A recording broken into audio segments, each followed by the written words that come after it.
Every time my father told me I would amount to nothing, I deposited another portion of my paycheck into the account that would eventually buy the roof over his head. He never knew his greatest disappointment had become his secret landlord, until the day his eviction notice arrived with my signature at the bottom.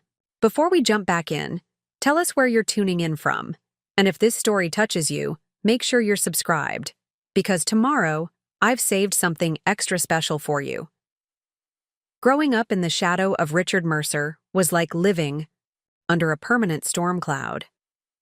My father wasn't just successful, he was the kind of successful that reshaped everything around him to reflect his own greatness. As the founder and CEO of Mercer Financial Solutions, he had transformed a small investment firm into a regional powerhouse through sheer force of will, uncompromising standards, and a ruthlessness that didn't stop at the threshold of our home. Our sprawling colonial in Westfield Heights wasn't just a house, it was a monument to what Richard Mercer expected from everyone associated with his name: excellence, perfection, results. 3 words that seemed permanently etched into the mahogany paneling of his study, where I'd been summoned countless times to explain why my achievements never quite measured up. "Nathan," he would say, swirling imported scotch in a crystal tumbler that cost more than my first car.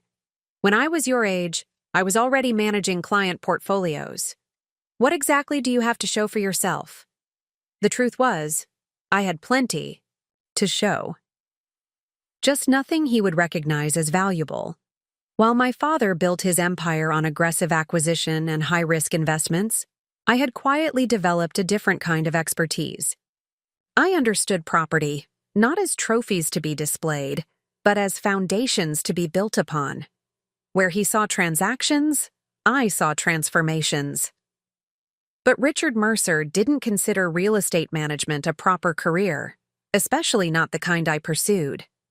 Glorified maintenance work, he called it, when I took my first job with Urban Revival Properties after college, instead of accepting the entry-level position he'd arranged at his firm. "You're choosing to be a superintendent over a financial analyst?" he had asked, incredulity and disappointment fighting for dominance in his voice. "This is what 4 years at Cornell amounts to?" What he couldn't, or wouldn't see, was that Urban Revival wasn't just managing buildings.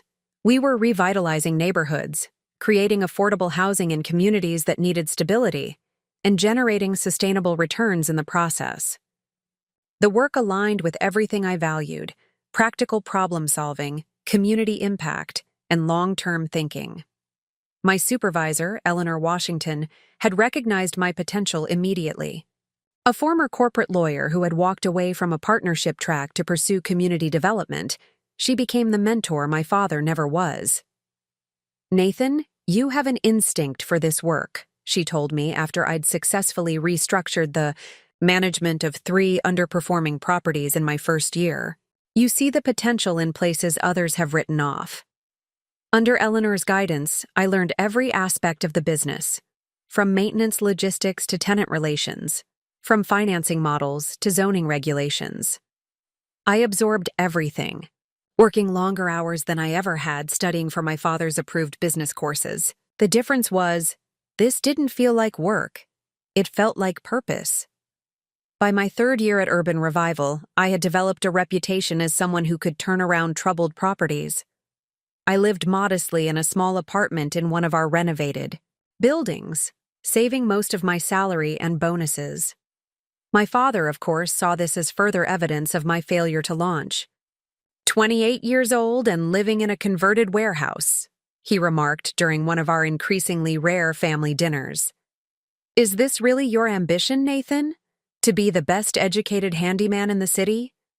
My mother, Catherine, would attempt to redirect these conversations, highlighting some accomplishment she'd gleaned from our private phone calls I made sure to have when I knew my father would be at the office.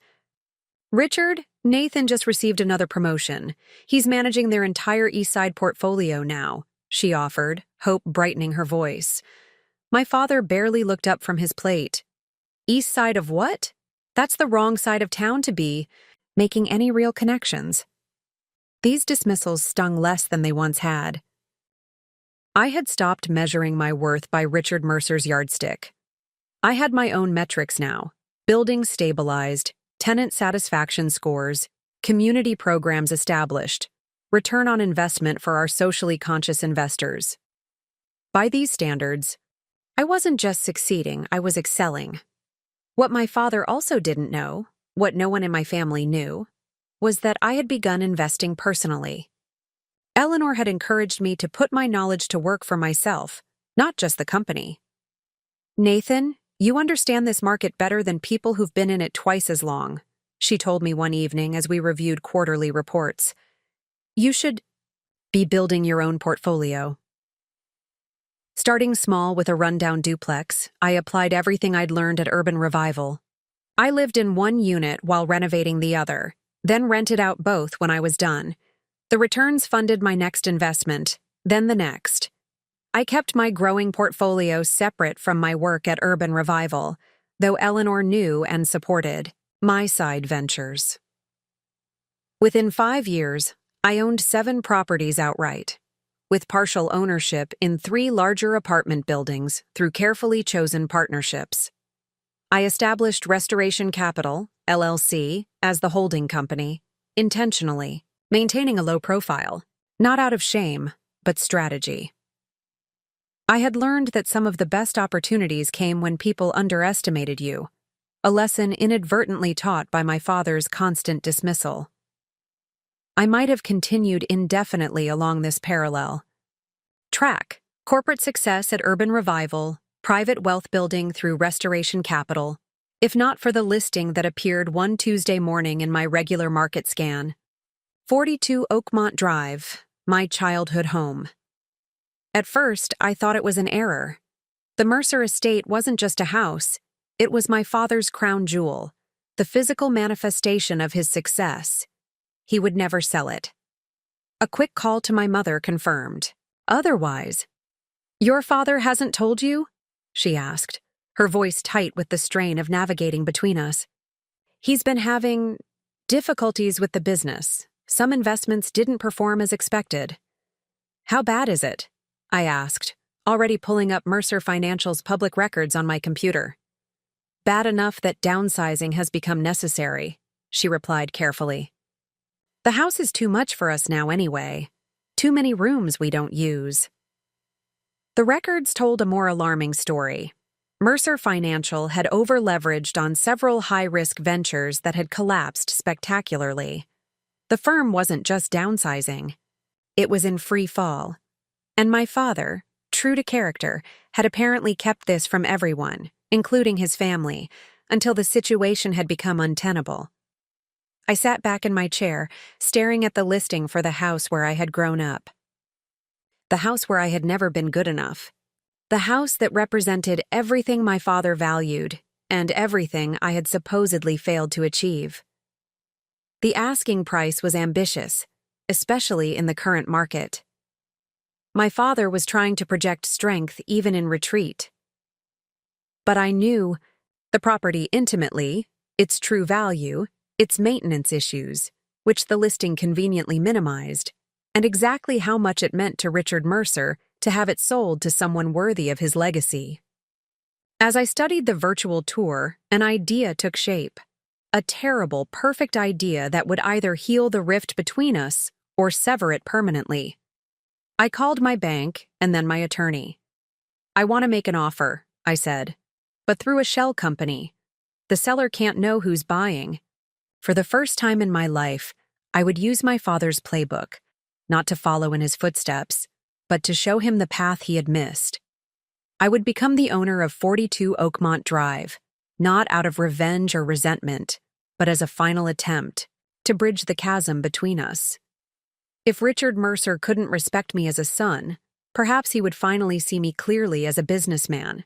And if not, well, at least I would own the roof over his head, assuming the leaseback arrangement I planned to offer as part of the deal. I had no idea then how completely this decision would transform both our lives. I only knew that after years of being the invisible son, I was about to become very visible indeed. The real estate market waits for no one, not even when you're attempting to orchestrate the most significant transaction of your personal and professional life. Making an anonymous offer on my father's house required careful planning and perfect timing. I needed to move quickly before other buyers emerged, yet methodically enough to ensure the purchase remained untraceable to me. My attorney, Sophia Chen, raised an eyebrow when I explained my intentions during our urgent meeting the following morning. "You want to buy your father's house without him knowing it's you?" she clarified, her practiced professional neutrality slipping just enough to reveal her skepticism. "Are you sure this is about business and not something else?" I appreciated her candor. Sophia had handled the legal work for my previous real estate acquisitions, and she knew me as a calculated, emotion-free investor. "It's complicated," I admitted, "but the investment itself makes sense. The property is undervalued even at asking price. The neighborhood has appreciated consistently for 20 years, and the house itself has features you can't replicate at current building costs." She studied me for a moment longer before nodding. "All right. We'll need to establish a new LLC, separate from Restoration Capital. Nothing that could be traced. Back to you through public records. I also want to offer a leaseback arrangement," I added. "Let them stay in the house and pay rent, at least initially." "Because you don't actually want to evict your parents," Sophia noted, the ghost of a smile touching her lips. "Because immediate tenant occupancy improves cash flow," I corrected, maintaining the fiction that this was purely business. But Sophia knew better, and so did I. Within 48 hours, Summit View Investments, LLC, was established, with ownership obscured through a complex structure of trustees and holding companies. My personal connection was buried beneath layers of legal paperwork that would require significant effort to unravel. Effort my father was unlikely to expend if the sale proceeded smoothly. I submitted an offer slightly below asking price, but with highly favorable terms. An expedited closing timeline, limited inspection contingencies, and the option for the current owners to lease back the property for up to 12 months. The kind of offer that a motivated seller would find difficult to refuse. Preparing and narrating this story took us a lot of time, so if you are enjoying it, subscribe to our channel. It means a lot to us. Now back to the story. Then came the waiting. 48 tense hours while my father and his representatives considered the offer. I buried myself in work at Urban Revival, reviewing property management reports with unusual intensity as I waited for news. Eleanor noticed my distraction during our weekly leadership meeting.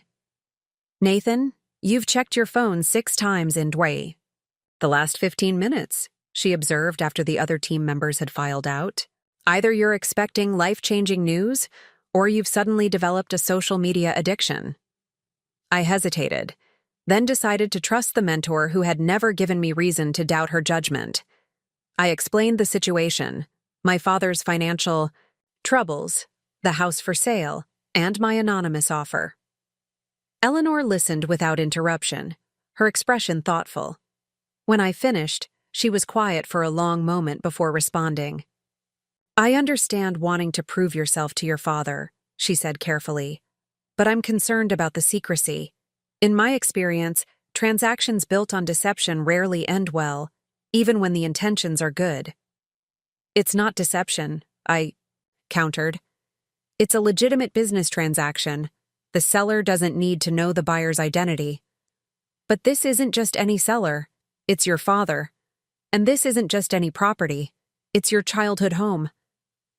She leaned forward, her gaze direct and challenging. "What's the end game here, Nathan? What happens when he discovers the truth?"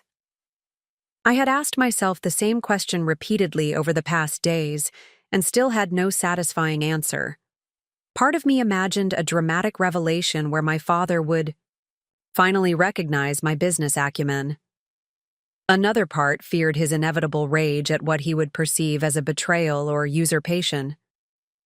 "I don't know," I admitted. "But I know that continuing as we have been, him dismissing everything I do, me pretending it doesn't matter, isn't working. Something needs to change. Eleanor nodded slowly. Just be careful. The line between proving a point and burning. A bridge can be thinner than we realize. Her words stayed with me as I returned to my office, but any second thoughts were interrupted by the chime of my email. My offer had been accepted. Richard Mercer, the man who had built an empire through savvy financial decisions, had agreed to sell his greatest asset to an unknown entity. The irony wasn't lost on me. The same father who had repeatedly questioned my business judgment had just validated it in the most personal way possible, without even knowing he had done so. The closing process moved with surprising speed. My father, it seemed, was more financially desperate than I had realized, eagerly accepting the accelerated timeline and minimal contingencies. Within 3 weeks, Summit View Investments became the legal owner of 42 Oakmont Drive, and Richard and Catherine Mercer became its tenants, with a 12-month lease at a fair market rate. I signed the final documents in Sophia's office, experiencing a complex mix of emotions as my pen moved across the paper. Triumph, certainly. Vindication, undeniably. But also an unexpected melancholy. I had purchased my childhood home not as a welcomed son returning to the fold, but as a stranger hiding behind corporate entities. "Congratulations," Sophia said as she notarized the completed paperwork. "You're now your parents' landlord." The reality of that statement hit me with unexpected force. I wasn't just making a point or securing an investment. I was fundamentally altering the power dynamic with my father in a way that would eventually become impossible to ignore. "What happens at the end of the lease?" Sophia asked, voicing the question I had been avoiding. "I haven't decided," I answered honestly. "It depends on how the next few months unfold." What I didn't say was that I hoped these months would create an opportunity for reconciliation. That perhaps my father, humbled by financial setbacks and the loss of his prized possession, might be more receptive to seeing me, the real me, not his disappointment of a son. The first rent payment arrived exactly on schedule, transferred automatically from my parents' account to Summit View Investments. My father, predictably meticulous even in reduced circumstances, I monitored the transaction from my laptop while sitting in a coffee shop near one of my renovation projects, feeling strangely disconnected from the significance of the moment. 2 days later, I received an unexpected call from my mother. "Nathan, are you free for dinner this Sunday?" Her voice carried the forced cheerfulness she adopted when serving as intermediary between my father and me. "Is there a special occasion?" I asked, immediately suspicious. Our family dinners had dwindled to obligatory holiday gatherings years ago. "No occasion. Your father just thought it would be nice to catch up. It's been a while since we've all sat down together." My father, suggesting a family dinner for no reason. Something was definitely wrong. "I'll be there," I agreed, curiosity overcoming my usual reluctance. "Should I bring anything?" "Just yourself, sweetheart." Her relief was palpable. 6 o'clock? I spent the intervening days speculating about the purpose of this sudden familial outreach. Had my father discovered my connection to Summit View already? Was this dinner an ambush? Or was he genuinely attempting to reconnect in the wake of his financial troubles? Sunday evening arrived with uncomfortable clarity. As I pulled into the circular driveway of 42 Oakmont Drive, my driveway now technically, I noticed subtle signs of deferred maintenance. The pristine landscaping had developed rough edges. The exterior trim needed touching up. Small details. Most visitors would miss, but that the Richard Mercer I knew would never have tolerated. My mother greeted me at the door with a warm hug that lingered a beat longer than usual. "Thank you for coming," she whispered before leading me into the formal dining room where my father waited. Richard Mercer stood as I entered, offering a firm handshake instead of the cursory nod I had grown accustomed to receiving. He looked older than he had at our last meeting several months earlier. The confident posture remained, but new lines framed his eyes, and his trademark tailored suit hung slightly loose on his frame. "Nathan," he said, his voice carrying the same authoritative tone I remembered from childhood lectures. "Good of you to join us." Dinner began with strained small talk, neutral questions about my health, comments on recent weather, observations about changes in the city's downtown development. My mother maintained the conversation with practiced ease, while my father and I contributed just enough to prevent uncomfortable silences. It wasn't until my mother served coffee with dessert that my father finally revealed the purpose of the gathering. "I imagine you've heard about some changes at Mercer Financial," he began, setting down his cup with deliberate precision. I nodded, maintaining a neutral expression. "I understand there have been some challenges." "Challenges," he repeated, a hint of his old sharpness returning. "That's a diplomatic way to put it. The truth is, we're undergoing significant restructuring." Translation: the firm was in serious trouble. My father would never admit to failure, but significant restructuring was as close as he would come. "I'm sorry to hear that," I offered, genuinely meaning it despite our complicated relationship. My father's identity was inextricably linked with his company's success. "These things happen in business," he continued with forced casualness. "The market shifts. Calculated risks sometimes don't pay off as projected." My mother placed her hand over his in a gesture of support. He acknowledged it with the briefest glance before continuing. "The reason I wanted to speak with you, Nathan, is that these changes have created certain opportunities within the firm." And there it was, the real purpose of this dinner, not reconciliation but recruitment. My father needed help, and despite years of dismissing my career choices, he was now extending an olive branch, not out, of respect for my path, but out of necessity for his own. "I'm offering you a position at Mercer Financial," he stated, as though bestowing a great honor. "Assistant Director of Asset Management. It's a significant role with considerable responsibility." I sat back in my chair, processing this unexpected development. After years of being the family disappointment, I was suddenly deemed worthy of a senior position, but only because my father's options had narrowed considerably. "Why now?" I asked simply. My father's jaw tightened almost imperceptibly. "Because you've demonstrated persistence in your chosen field. Those skills could be valuable as we navigate this transition period." Not recognition, not respect, utility. I was being offered a role not because he valued my expertise, but because he needed whatever resources he could marshal. I glanced at my mother, who watched our exchange with barely concealed anxiety. She wanted peace between us, had always wanted it, and would grasp at any opportunity that might bridge the chasm that had developed over the years. "I appreciate the offer," I said carefully. "It's unexpected."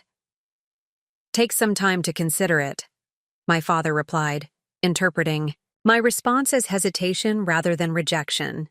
"The compensation would be substantially better than what you're currently earning, and it would put you on a proper career trajectory." A proper career. Even now, he couldn't help but diminish my achievements.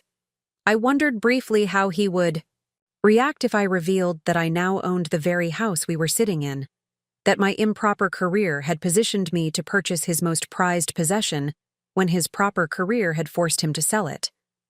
But I held my tongue. This wasn't the moment for revelations. This was a turning point disguised as a dinner invitation, and my response would determine much more than my employment status. "I'll think about it," I promised, knowing already what my answer would be, but wanting time to formulate it properly. As I drove away from 42 Oakmont Drive that evening, I realized I stood at a crossroads far more significant than I had anticipated when making my anonymous purchase. The house had been meant as a statement, perhaps even a reclaiming of power. Now it represented something more complex, leverage in a relationship that had never been equal, and an opportunity to redefine that relationship on entirely new terms. The question was no longer whether I would reveal myself as the owner, but when and how, and to what end. The job offer from my father lingered in my thoughts for days, a Trojan horse of opportunity disguised as reconciliation. I took the time to thoroughly evaluate Mercer Financial's position, gathering information from public filings, industry contacts, and careful conversations with former colleagues who had worked with my father. The picture that emerged was grimmer than he had admitted during our dinner. Mercer Financial hadn't simply experienced a few underperforming investments, it was hemorrhaging clients and capital at an alarming rate. My father had made a series of increasingly risky bets to maintain the firm's growth trajectory, leveraging its previously stellar reputation to attract investors to speculative ventures. When several of these collapsed simultaneously, the damage cascaded throughout the company's portfolio. What surprised me most wasn't the scale of the crisis, but how predictable it had been. The warning signs had been evident for years to anyone looking closely. Overconcentration in volatile sectors, insufficient risk management protocols, and an organizational culture that punished dissenting voices. The very qualities that had made Richard Mercer successful in his early career, boldness, conviction, unyielding confidence, had transformed into liabilities as the market evolved around him. I scheduled a meeting with Eleanor at Urban Revival to discuss both the job offer and my ongoing dilemma regarding the house. We met at a small park near our office building, walking along tree-lined paths as I explained the situation. "He's offering you a senior position to help clean up the mess he created," Eleanor summarized after I finished. "Without acknowledging that your approach to business might have prevented the mess in the first place." "Exactly," I confirmed. "And without knowing that I now own his house." Eleanor stopped walking and turned to face me directly. "Nathan, you're at a critical juncture. The decisions you make now will define not just your relationship with your father, but your own identity, as a businessman and as a person." Her words carried the weight of someone who had faced similar crossroads. Eleanor had walked away from a prestigious law career to pursue work aligned with her values, making difficult choices that alienated former colleagues and even family members. "What would you do?" I asked, valuing her perspective more than perhaps anyone else's. She considered the question carefully before responding. "I think you need to look beyond the immediate dynamics of proving yourself to your father or helping him save his company. What outcome serves your long-term vision, both professionally and personally?" It was precisely the right question, one that shifted my focus from the tangled history with my father to my own aspirations and principles. "I've spent years building something meaningful at Urban Revival," I reflected. "We create value through sustainable development and community investment. The work matters beyond the bottom line." "And Mercer Financial?" Eleanor prompted. "Would be a step backward," I realized. "Even if I could help stabilize the company, its fundamental approach to business doesn't align with my values. I'd be abandoning everything I've worked for to prop up a model I don't believe in." Eleanor nodded, a small smile of approval crossing her face. "And the house?" That question was more complex. The purchase had begun as a point to prove, but had evolved into something more nuanced. "I think it's time to be transparent," I said slowly. "Not to gloat or assert power, but to clarify where we stand." "That seems wise," Eleanor agreed. "Secrets have a way of creating more damage the longer they're kept." With this clarity, I arranged to meet my father at his office the following morning to discuss his job offer. I deliberately chose his territory rather than neutral ground. I wanted to see him in the environment he had built, the place where his identity as Richard Mercer, financial genius, was most firmly established. Mercer Financial occupied the 22nd floor of a downtown high-rise, with floor-to-ceiling windows offering commanding views of the city. I had visited occasionally during college when my father still hoped I might join the family business, but hadn't been back in years. The reception area remained impressive, all gleaming surfaces and subtle displays of success, but I noticed fewer staff members than I remembered, and a certain tension in those who remained. My father's assistant, a woman who had managed his professional life for as long as I could remember, greeted me with professional warmth. "Mr. Mercer is finishing a call. He'll be with you shortly." She hesitated, then added in a lower voice, "It's good to see you, Nathan. Your father has spoken of you often recently." This unexpected information gave me pause. My father discussing me? It contradicted everything I thought I knew about our relationship. Before I could inquire further, my father's office door opened. "Nathan," he called, gesturing me inside. "Thank you for coming." His office had changed little over the years. The same imposing desk, the same carefully curated art pieces selected more for their investment potential than aesthetic appeal, the same shelf of industry awards and recognition. But the man behind the desk seemed diminished somehow, as though the space had grown around him. "Have you considered my offer?" he asked, after I declined his perfunctory offer of coffee. "I have," I replied. "But before I give you my answer, I'd like to better understand the situation at Mercer Financial." A flicker of annoyance crossed his face, the familiar expression I'd seen whenever someone questioned his judgment, but it quickly gave way to resignation. "What would you like to know?" "The truth," I said simply. "Not the version you present to clients or the board, the reality of where things stand." He studied me for a long moment, perhaps weighing how much to reveal. Then, surprisingly, he nodded. "That's fair." He rose from his desk and moved to the window, gazing out at the city below. "The situation is serious. We've lost 40% of our managed assets in the past 18 months. Several major clients have withdrawn completely. Our credit rating has been downgraded twice. The candor was unprecedented. I had prepared for deflection, for minimization, for the usual Richard. Mercer spin that transformed setbacks into strategic repositioning. Instead, I was hearing genuine acknowledgement of crisis. "The board has given me 6 months to demonstrate a viable turnaround plan," he continued. "Otherwise, they'll likely pursue acquisition offers. Several competitors are already circling." He turned back to face me. "I built this company from nothing, Nathan. The thought of watching it be dismantled and absorbed by rivals—" He didn't finish the sentence, but the pain in his expression completed it more eloquently than words could have. "And my role in this turnaround?" I asked. "You have a different perspective," he admitted, returning to his desk. "Your experience in property management and community development, areas I admittedly dismissed, could be valuable as we restructure our real estate holdings. And frankly, your presence would reassure certain clients about succession planning and long-term stability." It was the closest thing to respect he had ever expressed for my career choices, yet it still framed my value in terms of utility to him and his company. I wondered if he was capable of seeing me as anything other than an extension of himself and his ambitions. "I appreciate your honesty about the company's position," I said, "and I'm genuinely sorry about the challenges you're facing. But I need to be equally honest with you. I won't be accepting the position." His face hardened, the momentary vulnerability replaced by more familiar disapproval. "May I ask why?"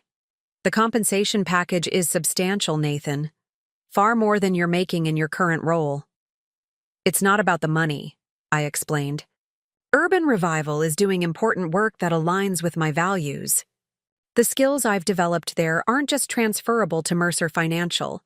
They represent a fundamentally different approach to business and investment." "An approach that clearly hasn't made you wealthy," he observed with a hint of his usual dismissiveness. This was the opening I needed. "Actually, that's not entirely accurate," I said carefully. "I've been pursuing my own investments alongside my work at Urban Revival. My portfolio has performed quite well." Skepticism creased his brow. "What kind of investments?" "Primarily real estate. Distressed properties with strong fundamentals in emerging neighborhoods. I paused, knowing the next statement would irrevocably change our conversation. In fact, my most recent acquisition might interest you particularly. Oh? He leaned back in his chair, more curious than concerned. I recently purchased a property through one of my investment vehicles. A colonial in Westfield Heights, 42 Oakmont Drive. The transformation in his expression was immediate, confusion giving way to disbelief, then comprehension, and finally a remarkable combination of anger and respect. You? He said, his voice barely above a whisper. Summit View Investments, is yours? I nodded, maintaining steady eye contact. I established it specifically for this transaction. I didn't want my name to influence the sale process. You're our landlord. It wasn't a question, but a statement as he processed this. Revelation. My own son. He stood abruptly, pacing behind his desk. How long have you been planning this? Was this some kind of revenge scheme? It wasn't planned at all, I answered truthfully. I saw the listing, recognized the opportunity, and made a business decision. The same kind you taught me to make. Identifying undervalued assets and moving decisively. He stopped pacing, studying me with new intensity. And now what? Do you intend to evict us when the lease expires? Is that your endgame? I have no intention of evicting you and Mom, I assured him.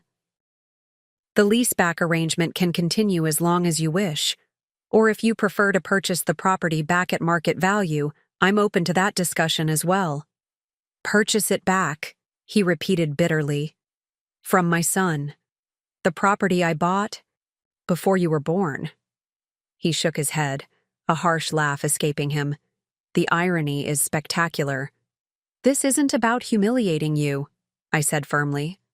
It's about establishing that I've built something substantial through methods you've consistently dismissed. I don't need to rescue Mercer Financial to prove my worth as a businessman or as your son.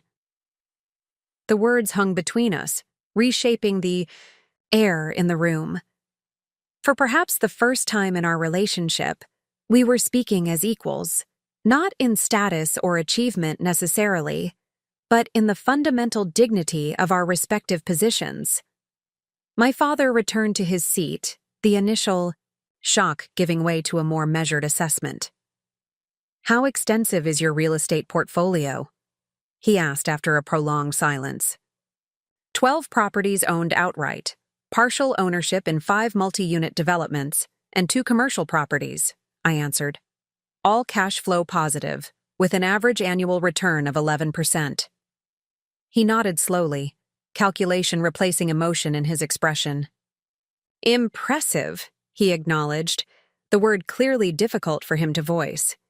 And all this while working a regular job at Urban Revival? The work at Urban Revival isn't just a job, I corrected. It's where I honed the expertise that makes my personal investments successful. The company's approach to community-focused development informs everything I do. Something shifted in my father's demeanor. Not full understanding, perhaps, but a grudging recognition that my path, so different from what he had envisioned for me, had produced tangible results he could no longer dismiss. I still believe you're making a mistake by declining my offer, he said finally. But I can see you've given it proper consideration. He straightened some papers on his desk, a habitual gesture when concluding a discussion. Regarding the house, I assume you'll want to inspect the property as the new owner? That won't be necessary, I replied. I know the house well enough. Just continue the maintenance as you normally would and document any major issues that arise. He nodded, professional courtesy replacing familial tension. Will you tell your mother about this arrangement? I hesitated, having not fully considered this aspect. I think that should be your decision. The news might be better coming from you. Probably right, he agreed, surprising me with this small concession to my judgment. I'll speak with her tonight. As I stood to leave, my father remained seated, his expression unreadable. "Nathan," he said as I reached the door, "how did you know?" "Know what?" "That the house was undervalued, that I would accept less than it was worth." I turned back to face him fully. "Because I paid attention to what you taught me, even when you thought I wasn't listening. You always said the true value of an asset isn't in its current condition, but in its potential. I saw the potential you were leaving untapped." A complex emotion flickered across his face, pride warring with the realization that his own principles had been used to outmaneuver him. "Well played," he said finally, the words carrying a weight beyond their simple meaning. As I left Mercer Financial that morning, I felt neither triumph nor vindication, but something more nuanced, the quiet satisfaction of having finally been seen, if not fully understood, by the man whose approval I had stopped seeking years. The power dynamic between us had shifted irreversibly, not because I now owned his house, but because I had demonstrated the validity of my own path on terms even Richard Mercer could comprehend. The conversation marked a beginning rather than an end, the first exchange of many that would gradually reconstruct our relationship on a foundation of mutual respect rather than patriarchal authority. That transformation wouldn't happen overnight, but the ground had been prepared for something new to grow. 3 days after revealing myself as the owner of my father's house, I received an unexpected visitor at my office. I was reviewing plans for a mixed-use development in a formerly industrial neighborhood when my assistant knocked on my door. "There's a Catherine Mercer here to see you," she announced, clearly unaware of the significance. "She doesn't have an appointment, but she insists it's important." My mother rarely made unscheduled appearances anywhere, let alone at my workplace. Her life had always been meticulously organized around my father's schedule and preferences. This spontaneous visit signaled something serious. "Send her in," I said, quickly clearing space on my desk and standing to greet her. She entered hesitantly, looking out of place among the practical furnishings of my office with her designer handbag and carefully styled hair. But beneath the polished exterior, I noticed signs of strain, shadows under her eyes inadequately, concealed by makeup, a slight tremor in her hands as she declined my offer of coffee. "I assume Dad told you about the house," I said after we'd exchanged awkward pleasantries. "Yes." She settled into the chair opposite my desk, smoothing her skirt with practiced precision. Though I had to press him for details, he was uncharacteristically reticent about the whole situation. I could imagine my father's reluctance to admit the full circumstances to his wife. Richard Mercer did not easily acknowledge being outmaneuvered, even, perhaps especially, by his own son. "I wanted to understand your thinking," my mother continued, her voice carefully neutral. "This seems like an unusual business decision." There was something in her phrasing that gave me pause. My mother had always been more perceptive than she led on, operating within the confines of her traditional marriage while maintaining her own quiet observations. "The property represents a sound investment," I explained, adopting the professional tone I would use with any client. "Prime location, excellent structural fundamentals, below market acquisition price." She nodded slowly, unconvinced. "And the fact that it's our family home? That it's where you grew up? That had no bearing on your decision?" I hesitated, weighing honesty against diplomatic evasion. This was my mother, who had always tried to bridge the gap between my father and me, often at her own emotional expense. "It wasn't the deciding factor," I admitted, "but I can't say it was irrelevant." She studied me with the kind of focused attention she rarely displayed publicly, habitually deferring to my father's more dominant presence. "Nathan, I'm not here to judge your actions. I just want to understand what you hope to achieve." Her directness surprised me. Throughout my childhood, she had been the mediator, the smoother of rough edges, never confronting issues head-on when they could be addressed obliquely. "Honestly, I'm not entirely sure," I conceded. When I saw the listing, it felt like an opportunity I couldn't ignore. Not just financially, but I trailed off, searching for the right words. Symbolically? She finished for me. Yes. She sighed, glancing around my office, taking in the framed certificates, the project renderings on the walls, the visible evidence of a career my father had consistently undervalued. Your father is a proud man, she said after a moment. Too proud, often. He's built his identity around never failing, never showing weakness. This situation, selling the house, the company's troubles, and now discovering you're his landlord, it's devastating for him. I felt a flicker of guilt, quickly suppressed. I didn't create his financial problems, and I offered fair market value for the house. I'm not suggesting you did anything wrong, she clarified. I'm trying to help you understand what might come next. Richard doesn't accept defeat easily. He'll look for ways to reassert control. Her warning carried the weight of 35 years of marriage to a man who viewed life as a series of transactions to be won. She knew his playbook better than anyone. What exactly are you suggesting? I asked. Just be prepared, she advised. Your father admires strategic thinking, even when it works against him. But he also believes the game never truly ends until he decides it's over. As if confirming her prediction, my phone buzzed with an email notification. I glanced down to see a message from Mercer Financial's corporate counsel requesting an urgent meeting regarding the Oakmont property situation. My father wasn't wasting any time. I think I just got a preview of his next move, I said, showing her the message. My mother's expression combined resignation with a hint of admiration. Predictable.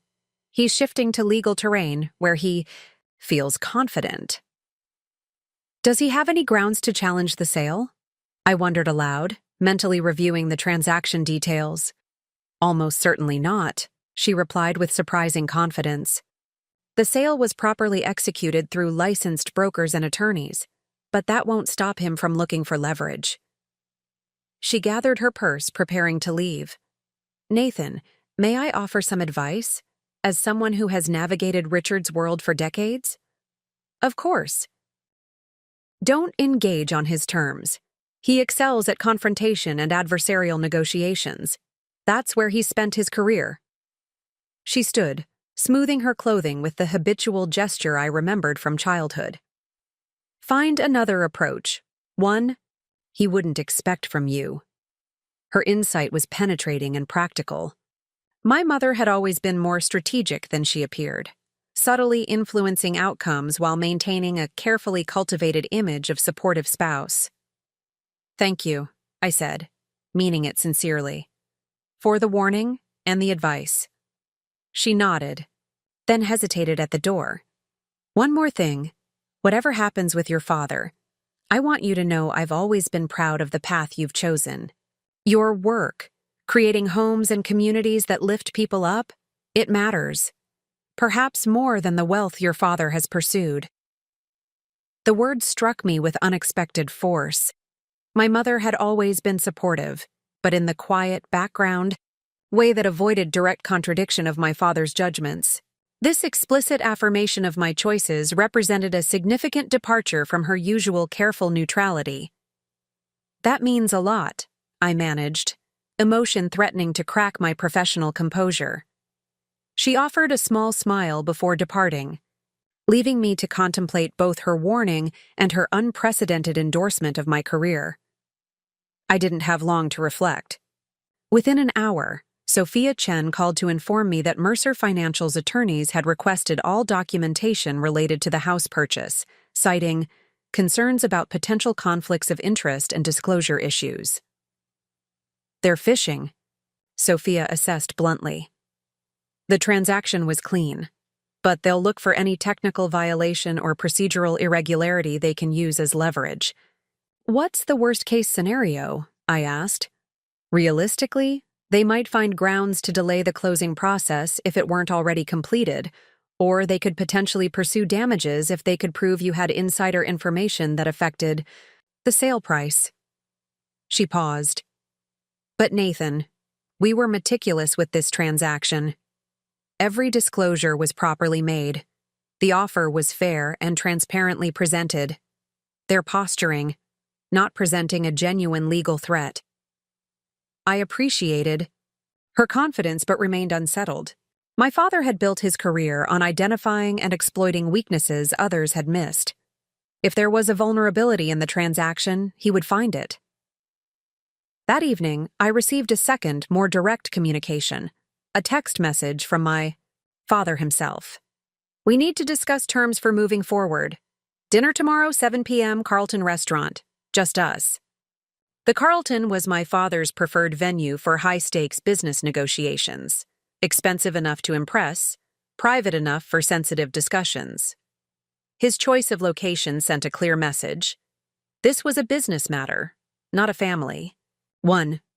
I confirmed the appointment and spent the next day preparing as I would for any critical negotiation. I reviewed all documents related to the property purchase, consulted with Sophia about potential legal challenges, and even researched recent comparable sales in the neighborhood to reaffirm the fairness of my offer price. When I arrived at the IAE Carlton the following evening, my father was already seated at his usual corner table, a glass of scotch before him. He rose as I approached, offering a handshake rather than any warmer greeting. "Thank you for coming," he said, resuming his seat as the waiter appeared to take my drink order. We observed the rituals of fine dining with practiced precision, discussing the menu, ordering appropriate wines, exchanging minimal pleasantries about the restaurant's recent renovation. Only after our appetizers arrived did my father broach the actual purpose of our meeting. "My attorneys have reviewed the Oakmont property transaction," he began, his tone deliberately casual. "They've identified several areas of concern. Such as?" I maintained an equally measured tone. "Potential non-disclosure of material information, possible manipulation of the bidding process, questions about the legitimacy of Summit View as a properly registered investment entity." He took a careful sip of his wine. "Nothing definitively actionable, perhaps, but enough to justify extended legal examination." Translation: he didn't have a real case, but he could make things difficult and expensive if he chose to pursue it. "That sounds like a threat," I observed. "A reality assessment," he corrected. "Protracted legal challenges benefit neither of us. They're costly, time-consuming, and potentially damaging to both our reputations." "What exactly are you proposing?" I asked, cutting through the preamble. He set down his glass, leaning forward slightly. "A clean resolution. You sell the property back to me at your purchase price. No profit, no loss. I'll cover all associated transaction costs. In exchange, I'll drop any potential legal inquiries." I had anticipated something along these lines, an attempt to undo what he perceived as a humiliating reversal of fortune. But the directness of his approach surprised me. No pretense of family reconciliation, just a business-like proposal to restore the status quo. "And if I decline?" I asked. "Then we proceed with a comprehensive legal review of the transaction," he replied evenly. "Which will inevitably become public, potentially affecting your standing with Urban Revival and your other investment partners." My mother's warning echoed in my mind. This was indeed my father's preferred terrain: direct confrontation, implicit threats, forcing his opponent to choose between capitulation and costly resistance. I could have responded in kind. Could have pointed out that any investigation would likely reveal more about Mercer Financial's troubles than any impropriety in my purchase. Could have countered his threat with one of my own, perhaps raising the possibility of increasing the rent or declining to renew the lease. But that would mean engaging on his terms, exactly as my mother had cautioned against. Instead, I considered what approach would be most unexpected coming from me. What would Richard Mercer least anticipate from his disappointing son? "I understand your position," I said finally. "And I appreciate your directness. But I think we're approaching this from the wrong angle entirely." He raised an eyebrow, skepticism evident. How so? We're treating this as a zero-sum game. You win, I lose, or vice versa. That's never been my approach to business, and frankly, it's not the approach that builds sustainable value. Spare me the community development philosophy, he said dismissively. This is about a specific property and a specific transaction. Actually, it's about much more than that, I countered. It's about two different visions for creating value and measuring success. And I think there's an opportunity here that we're both missing. Curiosity temporarily overcame his defensiveness. What opportunity? A partnership, I said simply. Not with Mercer Financial, but between you and me directly. A new venture that combines your experience with my approach to community-focused development. The suggestion clearly caught him off guard. He had prepared for confrontation or capitulation, not collaboration. What exactly are you proposing? I retain ownership of the house for now, and you continue living there under the current lease arrangement. But we establish a new investment fund focused on revitalizing neighborhoods similar to the East Side projects I've been working on at Urban Revival. You contribute your financial expertise and connections. I contribute my development experience and community relationships. He studied me with narrowed eyes, attempting to identify the trap or trick in my proposal. Why would this approach benefit either of us more than a clean break? Because it creates new value instead of simply redistributing existing assets, I explained. The kind of projects I specialize in generate returns that meet or exceed market rates while also building community wealth and stability. Your expertise in structuring financial instruments could help scale these models beyond what I could achieve independently. I could see the calculations happening behind his eyes, not just financial projections, but assessment of motives and potential outcomes. My father never accepted a deal without thoroughly understanding its implications from every angle. You're serious about this, he said finally, less a question than a realization. Completely. I'm not interested in humiliating you or undoing your legacy. I'm interested in building something meaningful that incorporates the best of what we both bring to the table. A complex array of emotions crossed his face: suspicion, pride, reluctance, and something that might have been respect. I'd need to see detailed projections, historical performance data, risk assessments. Of course, I have comprehensive documentation on all my previous projects, including IRR calculations and social impact metrics. He nodded slowly, professional interest temporarily overriding personal dynamics. And ownership structure? Decision-making? Authority? Equal partnership, I said firmly. Different responsibilities based on our respective expertise, but equal authority on major decisions. Transparent governance from the outset. The remaining tension in his posture suggested he wasn't fully convinced, but his expression had shifted from confrontational to analytical. I had successfully moved the conversation from legal threats to business possibilities, terrain where we could potentially find common ground. I'll need time to consider this, he said finally, and to review your documentation. Take whatever time you need, I replied. This isn't a limited-time offer. It's a genuine proposal for a potentially valuable long-term collaboration. As we finished our meal, the conversation turned to more technical aspects of real estate development and financial structuring. For perhaps the first time in our relationship, we were discussing business as colleagues rather than as father and son, each acknowledging the other's expertise in their respective domains.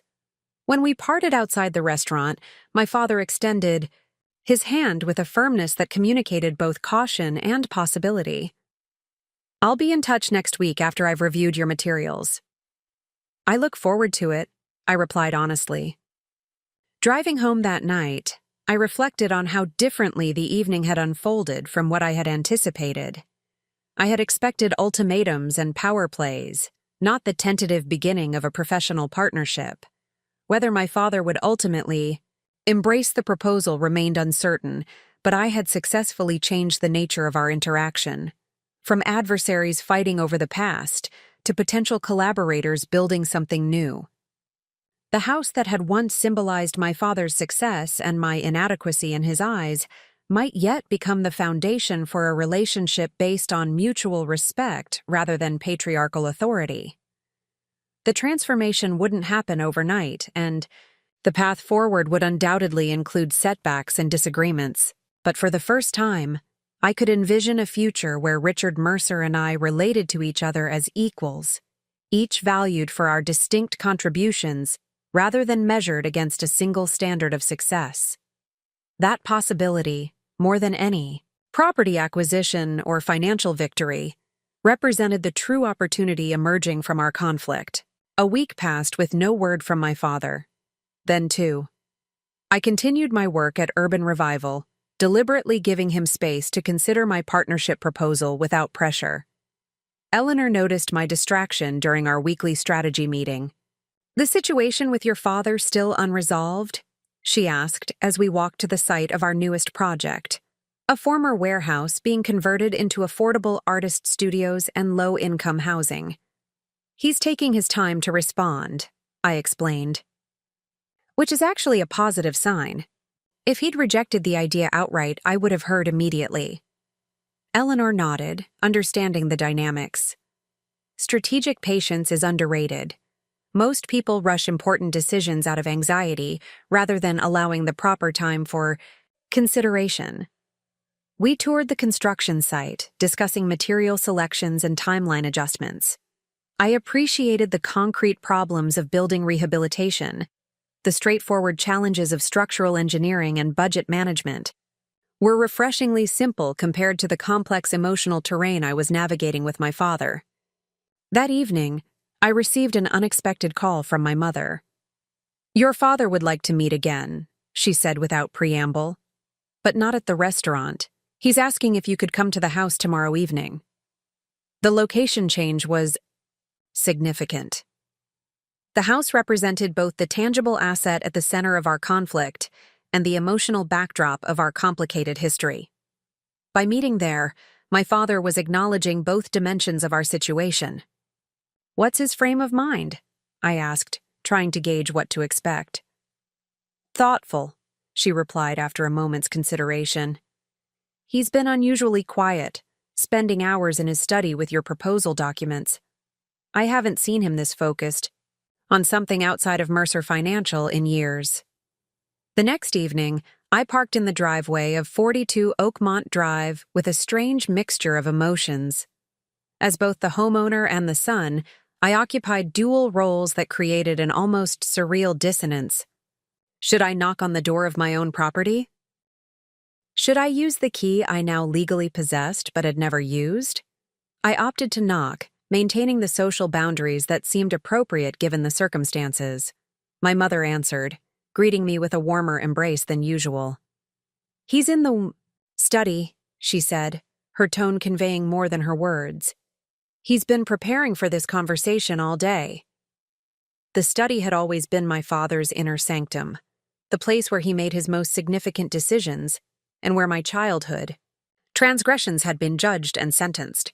Entering it now as an adult, as a property owner, as a potential business partner rather than a disappointing son, I was struck by how the space had simultaneously shrunk and retained its psychological power.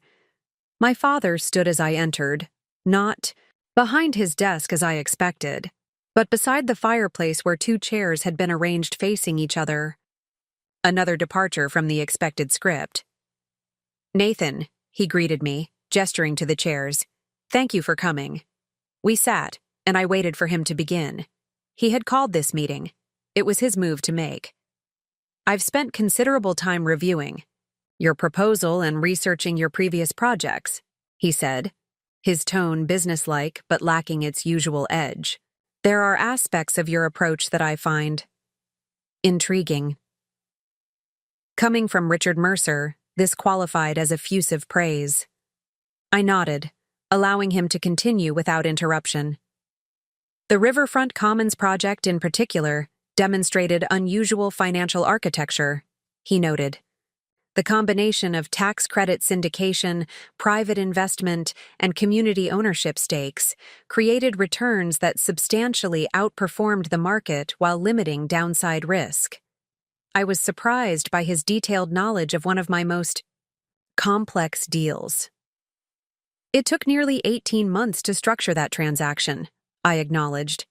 The legal work alone was a significant percentage of the overall development cost. He nodded, professional appreciation visible beneath his usual reserve, creative use of the Opportunity Zone provisions, and the community benefit agreement protected the investment from the kind of local opposition that often delays or derails projects in transitional neighborhoods. We discussed several other developments I had overseen, my father demonstrating a thorough understanding of not just the financial mechanics, but the underlying community development principles. He had clearly done his homework, approaching my work with the same analytical rigor he applied to potential acquisitions for his own firm. After nearly an hour of substantive discussion, he leaned back in his chair, expression shifting from professional assessment to something more personal. "You've built something impressive, Nathan," he said finally. "Not in the way I would have done it, certainly, but the results are undeniable. From anyone else, this might have seemed like faint praise. From Richard Mercer, the man who had spent decades dismissing my career choices, it represented a seismic shift in perspective." "Thank you," I said simply, recognizing the significance of the moment without overplaying it. He rose, moving to his desk where several documents were arranged with characteristic precision. "I've drafted a preliminary structure for the partnership you proposed. It's not an acceptance. There are details we would need to negotiate, but it's a framework for discussion." I joined him at the desk, examining the documents with professional interest. True to form, my father had created a comprehensive outline covering everything from capital contribution requirements to decision-making protocols to profit distribution formulas.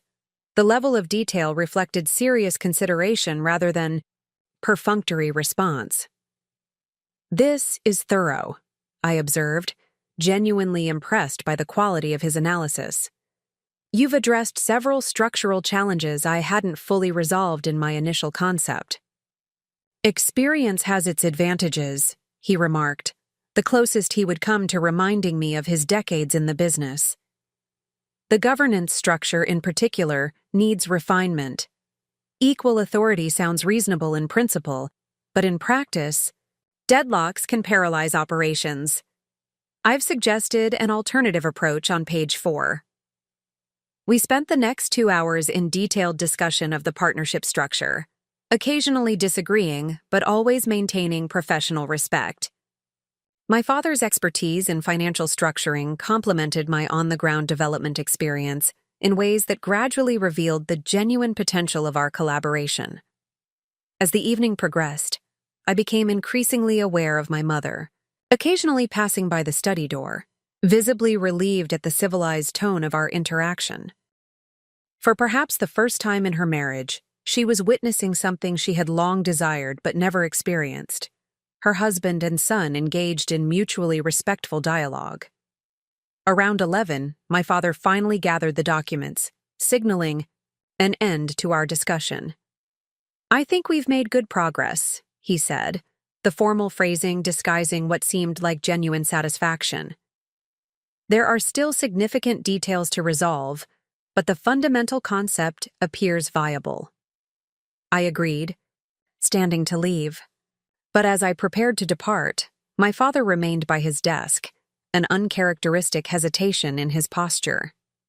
"There's another matter we should address," he said finally: "the house." I had wondered when this would resurface. Despite our productive discussion of the partnership, the property ownership issue remained unresolved. "What about it?" I asked carefully. He squared his shoulders, visibly uncomfortable but determined. "Your purchase of this house was unexpected. And initially I viewed it as a challenge to my authority, perhaps even a form of retaliation for past disagreements." I remained silent, allowing him space to continue this difficult acknowledgement. Having reviewed your broader investment portfolio, I now see it differently, he admitted. It was a sound business decision based on market opportunity, the kind of decision I would have made myself in similar circumstances. This was as close to vindication as Richard Mercer was capable of offering. Not an apology for underestimating me, but professional recognition of the validity of my actions. That said, he continued, this house represents more than financial value to your mother and me. It's where we built our lives, where we raised you. Its significance transcends its market price. For the first time in our conversation, genuine emotion showed through his carefully maintained professional facade. I had never heard my father acknowledge sentimental attachment to anything, let alone verbalize it so directly. I understand that, I said, meaning it sincerely. I didn't purchase the house to disrupt your lives or force you to leave. The lease arrangement can continue indefinitely. He shook his head slightly. A lease creates a relationship of dependency that would complicate our potential partnership. If we're to collaborate as equals, the property situation needs resolution. He was right, though I was surprised by his insight into the psychological dynamics. As long as I owned his home, our relationship would contain an inherent power imbalance, a reversal of our previous dynamic but equally unhealthy for a genuine partnership. What do you propose? I asked. Not a buyback, he said, anticipating my assumption. Rather, incorporation of the property into our new venture as part of my capital contribution. You would be compensated at fair market value for your equity, and the house would become an asset of the partnership. The solution was elegant in its simplicity, neither a surrender on his part nor a power play on mine, but a transformation of the property from symbol of conflict to foundation of collaboration. I would need to consult with my attorney about the tax implications, I said, considering the practical aspects. But conceptually, it makes sense. My father nodded, seeming relieved that I hadn't rejected the idea outright. There's one additional element, he added. Given Mercer Financial's current challenges, I would need time to arrange the capital for my contribution to the partnership. I'd like to propose a 6-month timeline for formalizing the arrangement. This was the closest he would come to acknowledging his financial constraints. Even now, with his company in crisis and his personal finances strained, Richard Mercer couldn't directly admit vulnerability. That seems reasonable, I agreed, recognizing both the practical necessity and the importance of allowing him to maintain dignity. We can use that time to refine the partnership structure and begin identifying potential projects. He extended his hand, reverting to the business-like gesture that represented his comfort zone.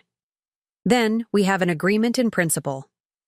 As we shook hands, I was struck by the remarkable transformation of our relationship in the space of a few weeks. From the hierarchical father-son dynamic that had defined our interactions for decades, we had begun evolving toward something potentially more balanced, still complicated by history and personality, but with new possibilities for mutual respect. My mother appeared in the doorway, having evidently been listening to the conclusion of our conversation. It's late, she observed, poorly concealing her delight at our apparent reconciliation. Nathan, why don't you stay in the guest room tonight? It seems silly to drive home at this hour. The invitation carried symbolic weight beyond its practical suggestion. This was no longer just my childhood home that I now happened to own. It was potentially becoming the foundation for a new phase of our family relationship. Thank you, I accepted. That would be convenient. As I followed my mother to the guest room, the same space where I had stayed during college breaks and holiday visits, I reflected on the unexpected path that had led me here. What had begun as a property acquisition motivated partly by the desire to prove myself had evolved into something far more significant. The first steps toward a genuine reconciliation, based not on capitulation to my father's expectations, but on mutual recognition of our distinct but complementary strengths. The house that had once represented my father's success and my perceived failure had been transformed into a catalyst for reimagining our relationship. Its walls, which had witnessed decades of tension and misunderstanding, might yet contain a different future. One where Richard and Nathan Mercer built something meaningful together, not as father and disappointment, but as partners with shared purpose and distinct contributions. That possibility alone made the entire complicated journey worthwhile. The following morning, I awoke in my childhood home with a strange sense of disorientation. Sunlight filtered through the guest room blinds, the same blinds my mother had installed when I left for college, transforming my teenage bedroom into a more neutral space. This physical transformation mirrored the psychological shift occurring in our family dynamic. Familiar elements reconfigured into something new and not yet fully defined. Downstairs, I found my father already dressed for work, reviewing documents, at the kitchen table while my mother prepared breakfast. This scene of domestic normalcy felt both familiar and surreal, given the significant changes unfolding between us. "I've drafted a preliminary timeline for our partnership development," my father announced without preamble, sliding a meticulously organized folder across the table. "I'd appreciate your review and input before we proceed to formal documentation." No good morning, no acknowledgement of the unusual circumstances of my overnight stay. Richard Mercer, retreating to the comfortable territory of business discussions, rather than navigating the more complex emotional landscape of our evolving relationship. "I'll review it today," I promised, accepting both the folder and the unspoken boundaries. My mother placed a plate before me, my favorite breakfast from childhood, prepared exactly as I remembered it. "Will you be working from home today?" she asked, the question directed at my father, but clearly intended to create space for continued conversation between us. He hesitated, glancing at his watch. "I have meetings scheduled at the office, but—" He looked up, making a visible decision. "They can be rescheduled. Nathan and I should continue our discussion while the momentum is positive." This small adjustment, prioritizing our nascent partnership over his established routine, represented significant movement from a man who had structured his entire life around the primacy of Mercer Financial. After breakfast, we retreated to his study, spreading documents across his desk as we refined the partnership framework. My father's approach was methodical, addressing each component of the business structure with precise attention to detail. My contribution was more conceptual, focusing on our investment philosophy and project selection criteria. "These neighborhood vulnerability metrics," my father said, examining the evaluation system I had developed at Urban Revival. "They're surprisingly predictive of property value appreciation." "They were designed to identify communities at risk of displacement," I explained, "not as investment targeting tools. But yes, they've proven effective at identifying areas poised for market shifts." He nodded thoughtfully. "The correlation makes sense. You're identifying critical inflection points in neighborhood trajectories." He made a note in the margin of the document. "We should incorporate this framework into our acquisition protocols, but with additional guardrails to ensure our investments benefit existing residents rather than accelerating displacement." I stared at him, momentarily speechless. My father, the ruthless profit maximizer, was voluntarily suggesting constraints to prevent community harm, a concept he had previously dismissed as sentimental interference with market efficiency. "That's exactly right," I agreed, trying to mask my surprise. "We'd need to pair any property acquisition with community benefit agreements and possibly tenant protection provisions." "Draft a standard template," he directed, making another note. "We'll need to customize for specific projects, but a baseline framework would streamline implementation." We continued in this vein for hours, my father applying his financial expertise to strengthen my community development models while gradually incorporating elements of my values-based approach into his investment framework. The partnership, taking shape, wasn't merely a combination of our respective skills, but a genuine synthesis. something new that drew from both our perspectives while transcending our individual limitations. Around noon, my mother interrupted with lunch and the news that Eleanor Washington had called my cell phone twice. "I should check in with Urban Revival," I said, suddenly remembering that I hadn't notified my team about my unexpected overnight stay. "We have contractor meetings scheduled for the riverfront project this afternoon." My father nodded, gathering the documents we'd been reviewing. "We've made good progress. Take these with you and add your revisions. We can reconvene later in the week." As I prepared to leave, gathering my things from the guest room and thanking my mother for her hospitality, my father appeared in the foyer. He seemed uncharacteristically hesitant, adjusting his tie in a gesture I recognized as concealed nervousness. "Before you go," he said, his tone carefully neutral, "there's a matter we haven't addressed directly." I waited, unsure what aspect of our evolving arrangement remained unresolved. "Your continued role at Urban Revival," he clarified. "The partnership we're discussing would require significant time commitment. Have you considered how to balance these responsibilities?" The question was reasonable from a business perspective, but carried complex undertones. Was he genuinely concerned about practical logistics, or was this the beginning of a more familiar pattern? My father expecting my priorities to align with his even as our relationship evolved. "I have," I replied carefully. "Eleanor and I have been implementing a leadership expansion plan for the past year.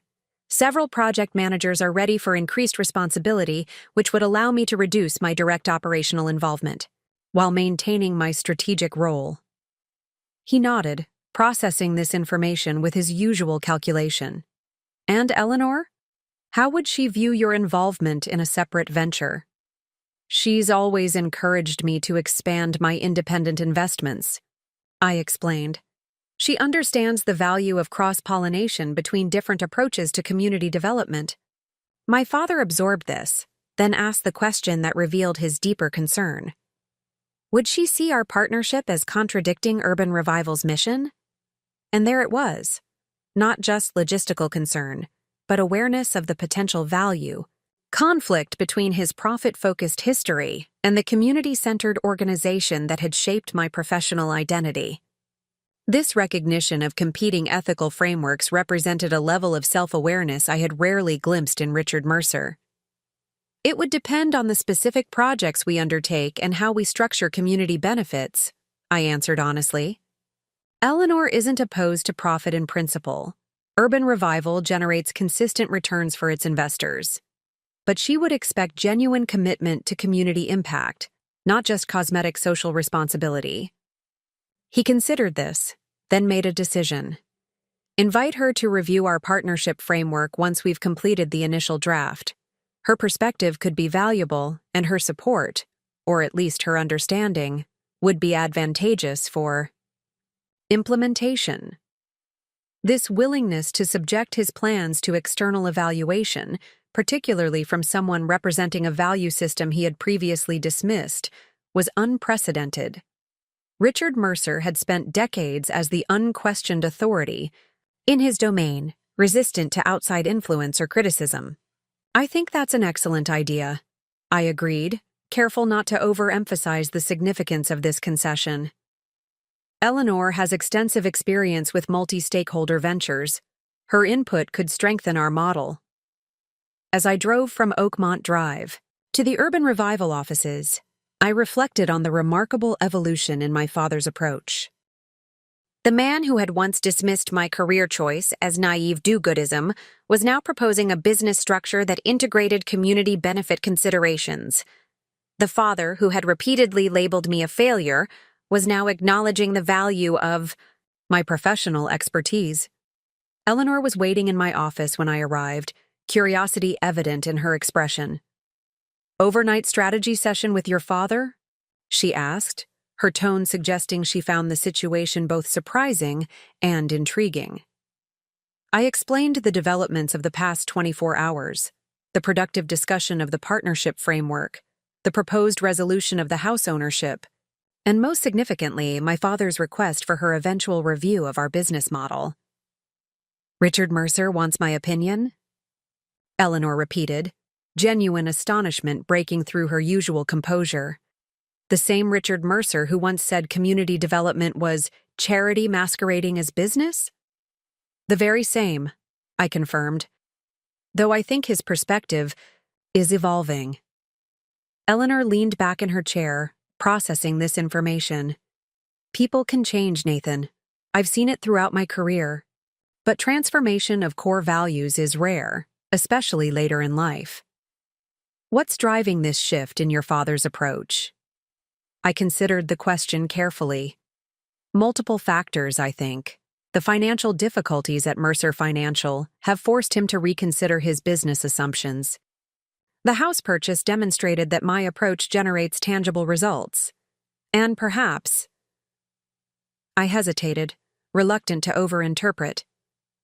Perhaps he's reaching an age where legacy concerns begin to outweigh short-term profit motives. Eleanor nodded thoughtfully. All plausible drivers, but be careful about assuming too much change too quickly. Old patterns reassert themselves under stress, especially in family dynamics. I'm proceeding with optimistic caution, I assured her. The partnership has genuine business merit regardless of its impact on our personal relationship. Speaking of business merit, Eleanor transitioned, retrieving a folder from her bag. We need to discuss the Eastside Community Trust proposal. The City Council vote is scheduled for next week, and we need to finalize our presentation.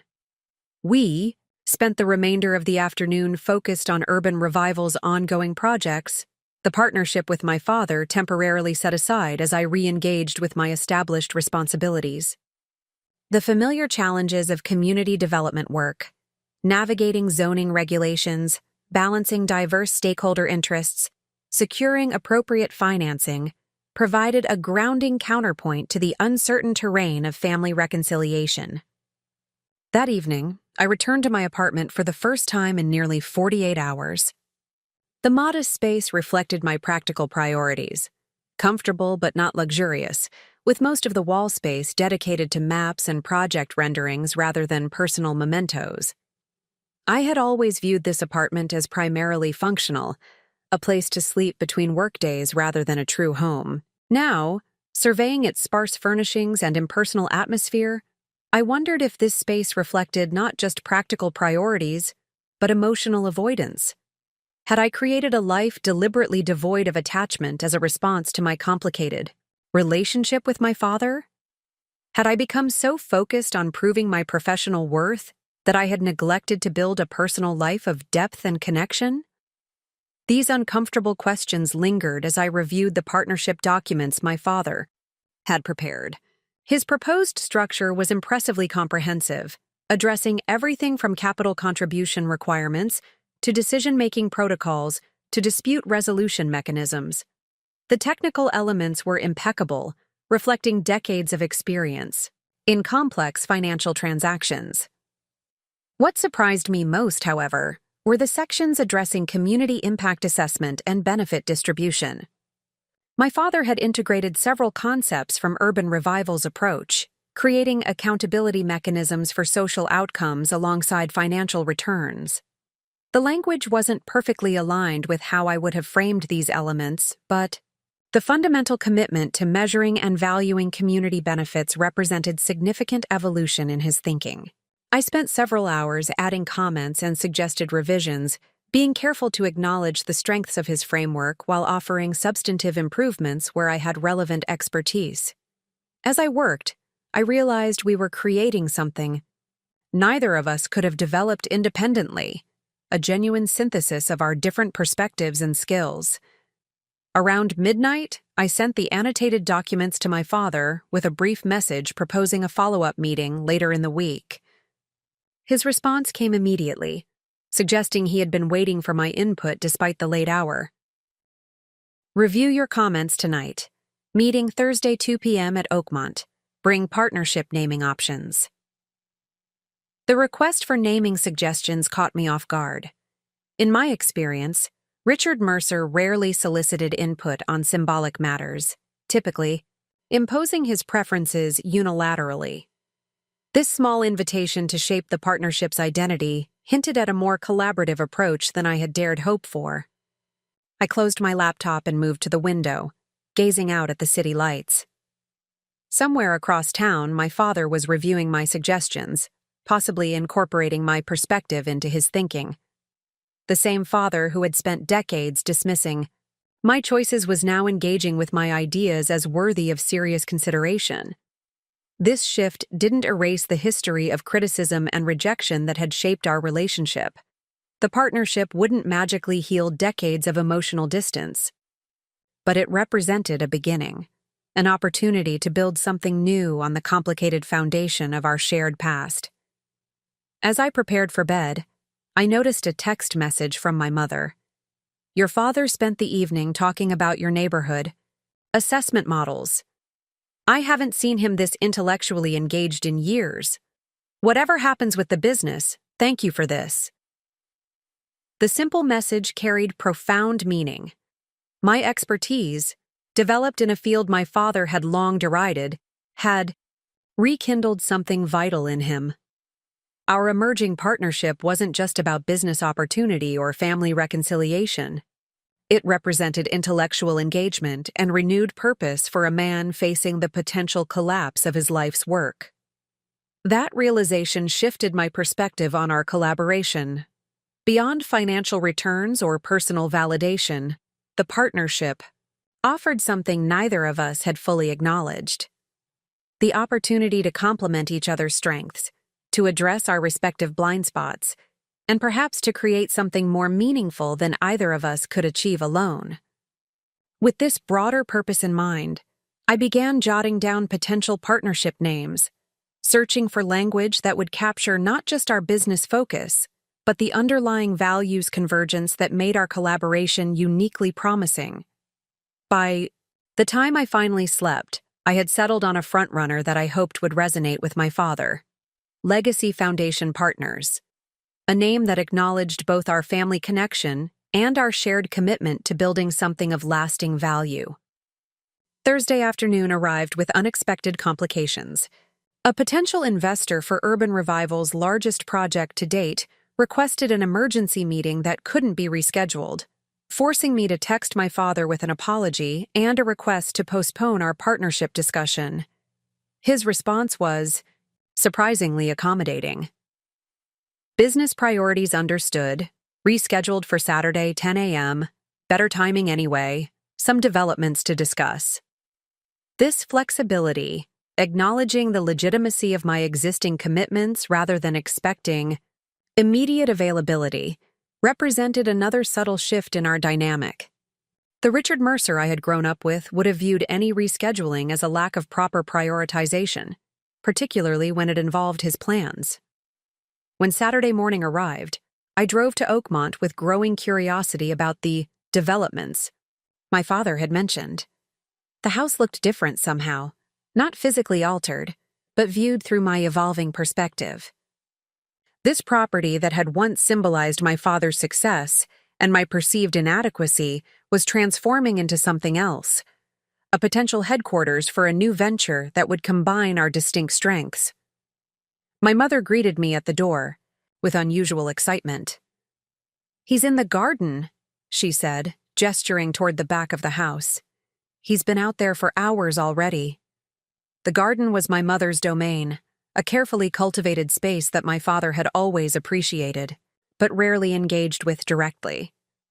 Finding him there rather than in his study represented a significant departure from established patterns. I found him kneeling beside a newly turned bed of soil, dress shirt sleeves rolled up, expensive trousers marked with dirt. He looked up as I approached, acknowledging me with a nod before returning his attention to a cluster of young plants he was carefully spacing in the freshly prepared ground. "Japanese maples," he explained without being asked. "Your mother has wanted them for years, finally found time to help her install them properly." I couldn't recall ever seeing my father engaged in physical labor unrelated to his fitness regimen. Richard Mercer hired people for manual tasks. He didn't soil his hands or clothes with garden work. "They look good," I offered, unsure how to respond to this unexpected tableau. Healthy specimens. He nodded, rising and brushing soil from his hands. Growth potential is the key with trees. Initial appearance matters less than root structure. And placement. He gestured toward the house. Let's continue inside. I have updates on our partnership framework. As we walked toward the house, I noticed other subtle changes to the property. Fresh mulch in the beds near the foundation, newly trimmed hedges, repainted trim around the windows. Maintenance tasks that would typically have been outsourced to professionals, but now showed signs of personal attention. In his study, my father had transformed the space from its usual formal arrangement to something resembling a project room. The large desk had been pushed aside to make room for a conference table, where documents and large format plans were carefully arranged. The walls, normally adorned with formal photographs and achievement certificates, now displayed maps of the city with colored markers indicating various neighborhoods. I've been researching potential target areas for our initial projects, he explained, moving to the largest map. Based on your vulnerability metrics and my analysis of capital flow patterns, I've identified 3 priority zones with optimal conditions for our model. The thoroughness of his analysis was impressive, especially from someone who had never expressed interest in neighborhood-level development planning. He had not only incorporated my evaluation framework, but extended it with additional financial metrics that strengthened the predictive model. This is remarkable work, I acknowledged, examining his annotations. The integration of capital availability indicators with community stability metrics creates a more comprehensive targeting system than I've been able to develop at Urban Revival. A flicker of satisfaction crossed his face before he returned to business mode. I've also refined the partnership structure based on your feedback. He handed me a bound document significantly thicker than our previous draft. The revised model incorporates your suggestions regarding community benefit agreements and creates a more robust framework for measuring social return on investment. As I reviewed the document, I was struck by how thoroughly he had integrated my input, not merely acknowledging my suggestions, but building upon them in substantive ways.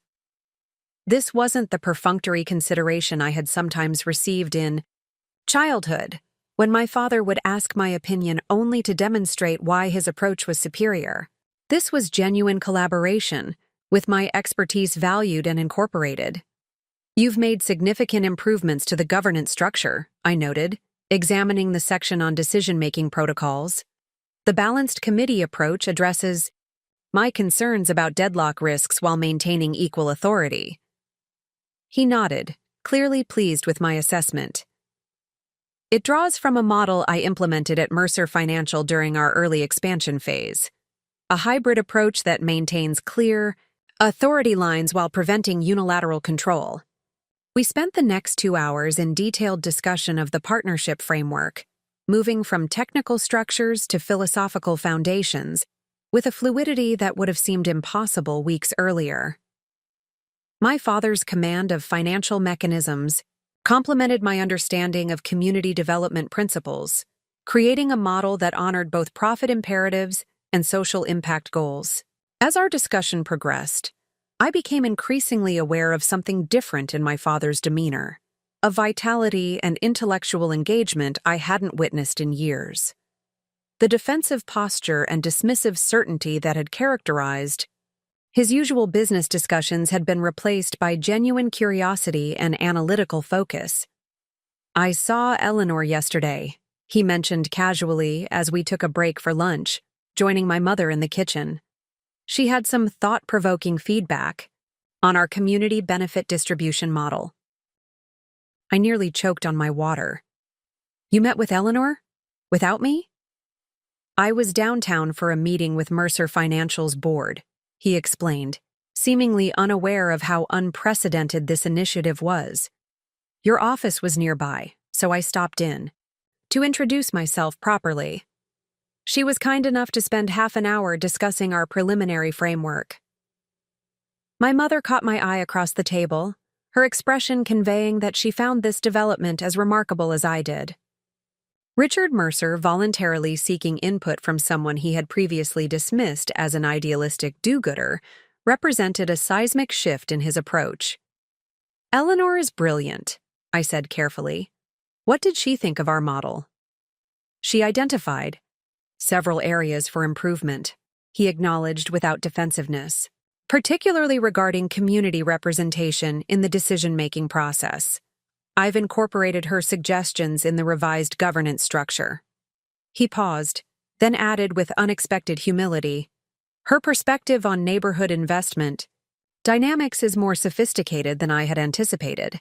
She offered insights I wouldn't have considered from my traditional financial background." This acknowledgement that someone from outside his usual circles possessed valuable expertise he lacked was perhaps the clearest evidence yet of my father's evolving mindset. The Richard Mercer I had grown up with acknowledged others' contributions, only when necessary, and rarely admitted knowledge gaps of his own. After lunch, we returned to the study to continue refining the partnership framework. As we worked, I found myself increasingly comfortable challenging my father's assumptions and offering alternative approaches. Interactions that would have resulted in tense standoffs in the past, but now generated productive dialogue. "I think there's a fundamental flaw in this investment staging model," I said at one point, indicating a section on capital deployment timeframes. "It follows conventional development phasing, but our target neighborhoods require a different approach. We need to establish community anchors earlier in the process to prevent displacement effects." Rather than bristling at this direct criticism, my father considered my point carefully. "Explain the mechanics of how that would work," he requested, genuinely seeking to understand. "The financial implications of accelerating community infrastructure investments." I outlined an alternative approach that prioritized stabilizing existing community assets before introducing market rate components. My father listened attentively, asking insightful questions that reflected real engagement with the concept rather than searching for weaknesses to exploit. "This increases front-end capital requirements," he noted, running calculations on his tablet, "but potentially reduces legal and political opposition costs later in the development cycle." He made extensive notes, then looked up with unexpected enthusiasm. "It's counter to conventional practice, but the numbers actually work better in our target neighborhoods. This is exactly the kind of innovation that could differentiate our partnership." His willingness to embrace an approach that contradicted established industry wisdom, to recognize value in methods he would have previously dismissed as financially naive, struck me as the most significant shift yet in our evolving relationship. As afternoon stretched into evening, we finally reached the last major item on our agenda, naming the partnership. I had prepared several options that I believed captured our shared vision, while honoring both our respective strengths. "I've been thinking about this as well," my father said before I could present my suggestions. "The name should reflect both our family connection and our distinct approach to community investment." He retrieved a folder from his desk and handed me a single sheet of paper with 3 options listed. The first was Mercer Legacy Partners, predictably centered on the family name. The second was Foundation Community Capital, more aligned with the social impact focus I prioritized. But it was the third option that caught me by surprise: Cornerstone Renewal Ventures. "This would be my preference," my father said, watching my reaction closely. Cornerstone represents the foundational nature of neighborhood investment, while renewal captures the transformation process without the negative connotations of gentrification or redevelopment. I stared at him, momentarily speechless. This name contained no reference to Mercer, no assertion of familial ownership or control. Instead, it centered on the work itself, the mission of community renewal through strategic investment. It was precisely the kind of name I would have chosen if given complete freedom, yet it had come from my father. "I think it's perfect," I said finally. "It captures exactly what we're trying to build." A look of genuine pleasure crossed his face, not the familiar satisfaction of having his preference accepted, but the deeper contentment of connection through shared vision. "Then Cornerstone Renewal Ventures it is," he declared, extending his hand to formalize our agreement. As we shook hands, no longer the distant professional gesture of our earlier negotiations, but a genuine symbol of partnership, I realized how profoundly our relationship had transformed in the space of a few weeks. From the hierarchical dynamic that had defined our interactions for decades, we had begun evolving toward genuine collaboration based on mutual respect and complementary strengths. This evolution hadn't erased our differences or healed all past wounds. My father remained more focused on financial mechanisms than community relationships. I still prioritized social impact metrics over pure return calculations. But these differences had transformed from sources of conflict to complementary perspectives that strengthened our shared enterprise. As we finished our work and joined my mother for dinner, I recognized that what we were building extended beyond business partnership. We were creating a new foundation for family connection, one based not on authority and compliance, but on mutual recognition of distinct but equally valuable contributions. The house that had once symbolized the distance between us, my father's, achievement that I could never match, was becoming the literal and figurative foundation for a new chapter in our relationship. Its walls, which had witnessed decades of tension and misunderstanding, now contained the blueprints for something neither of us could have built alone. "To Cornerstone," my mother offered, raising her glass at dinner. "May it be everything you both envision." As we toasted our new venture, I caught something in my father's expression I had rarely seen directed toward me.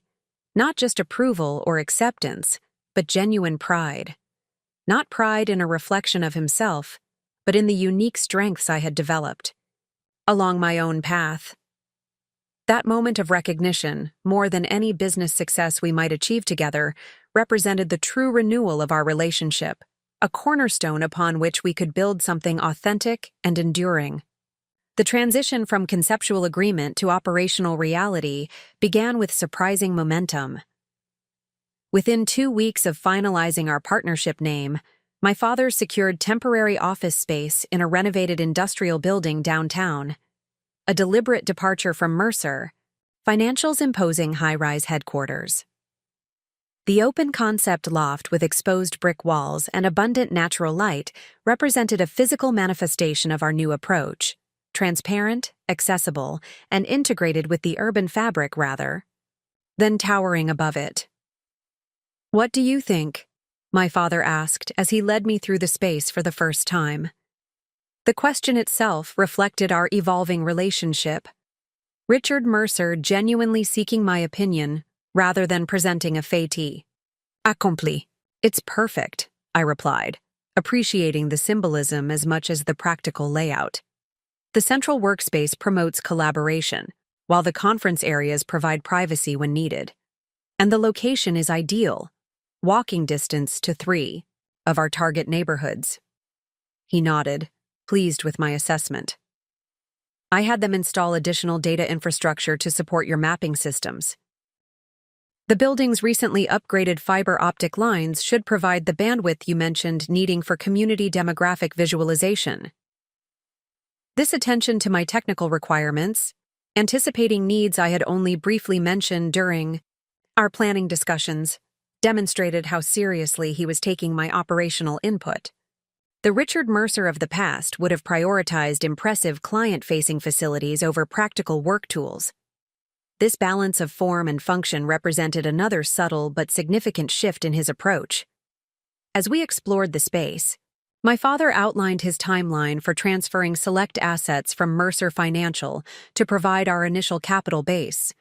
The process was more complex than I had anticipated, requiring careful navigation of fiduciary obligations to existing investors, while establishing our new entity's independence.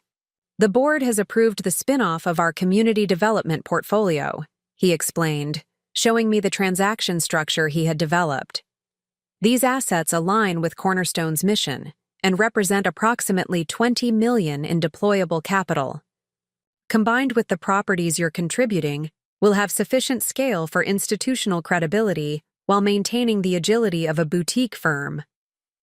The financial architecture was impressive, preserving value while creating new potential through strategic recombination. While I had developed expertise in project-level financing, my father's mastery of large-scale capital structures provided capabilities I couldn't have accessed independently. "What about your remaining responsibilities at Mercer Financial?" I asked, aware that he was still technically CEO of the struggling firm. A shadow crossed his face, the first indication of vulnerability I had seen since our partnership discussions began. "The transition plan is progressing. Wilson Bradford from the Chicago office is stepping in as interim CEO while the board evaluates long-term leadership options." The careful phrasing couldn't disguise the reality. My father was being sidelined from the company he had built. While our partnership offered a new direction, the loss of his primary professional identity represented a profound personal challenge. "How are you feeling about that shift?" I ventured, testing the boundaries of our newly established openness. He didn't answer immediately, moving to the window to gaze at the city skyline where Mercer Financial's headquarters dominated the view. 35 years, he said finally. "I built that company from nothing, made thousands of decisions that shaped its growth. Letting go is—" He trailed off, searching for words to express emotions he typically suppressed. "Complicated," I suggested.